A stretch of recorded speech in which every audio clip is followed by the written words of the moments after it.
उन्हाळ्यामध्ये गायींच्या व्यवस्थापनात कसे बदल करावेत जेणेकरून गोठा फायद्यात राहील आणि गायींचे आरोग्य देखील व्यवस्थित राहील। हा लेख सकाळ ॲग्रोवन मधून घेण्यात आला असून डॉक्टर लिंबाजी चाळवे हे याचे लेखक आहेत।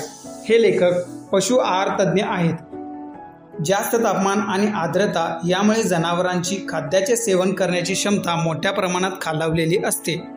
त्याचा परिणाम दूध उत्पादन आणि गुणवत्तेवर होतो। दुधातील प्रथिने हा महत्त्वपूर्ण घटक उन्हाळ्यातील तीव्र तापमानामुळे कमी होतो। हे लक्षात घेऊन व्यवस्थापनात बदल करावेत। व्यवस्थापनात करावे लागणारे बदल पुढीलप्रमाणे आहेत। गुणवत्तापूर्ण आहाराचे महत्त्व। प्रथिनांचे प्रमाण ठरवणारा महत्त्वाचा घटक म्हणजे रुमेन मध्ये उपलब्ध असलेल्या नायट्रोजनचे प्रमाण आणि किण्वन करण्यायोग्य कार्बोहायड्रेटचा अंश, जे या संश्लेषणासाठी ऊर्जेचे स्रोत म्हणून काम करतात।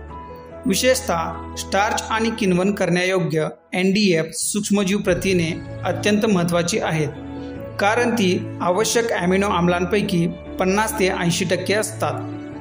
आहारात अतिरिक्त फॅटचा समावेश केल्याने दुधाच्या प्रथिनांवर नकारात्मक परिणाम होतो। सरासरी 0.3% घट येऊ शकते। योग्य वेळी चारा कापणी, योग्य साठवणूक आणि योग्य मात्रेत योग्य वेळी जनावरांना खाऊ घालणे आवश्यक आहे। ऊर्जा पुरवठा। दूध देणाऱ्या गायींच्या दुधातील प्रथिनांवर ऊर्जेचा परिणाम होतो। गायींमध्ये पुरेशी ऊर्जा नसेल तेव्हा त्यांच्या दुधातील प्रथिनांची पातळी कमी झालेली दिसते।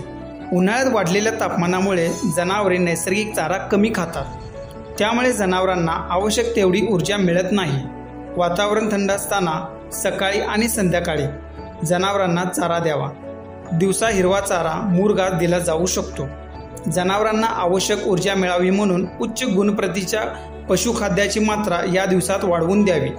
बायपास प्रथिने। जास्त दूध देणाऱ्या गायींना बायपास प्रथिनेयुक्त चारा आणि पशु आहार दिल्यास दुधातील प्रथिनांची पातळी सुधारू शकते। दुधाळ गायींमध्ये दुधातील केसिन आणि प्रथिनांचे प्रमाण वाढवण्यासाठी उच्च गुणवत्तेच्या प्रथिनांनी युक्त आहार देणे गरजेचे आहे।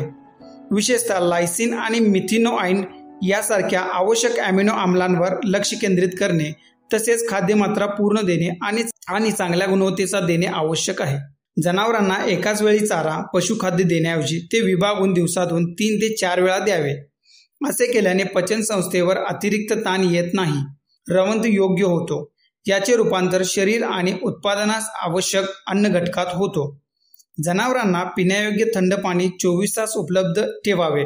जनावरांवरती वातावरण उष्णतेचा ताण येऊ नये म्हणून जनावरे सावलीत बांधावीत।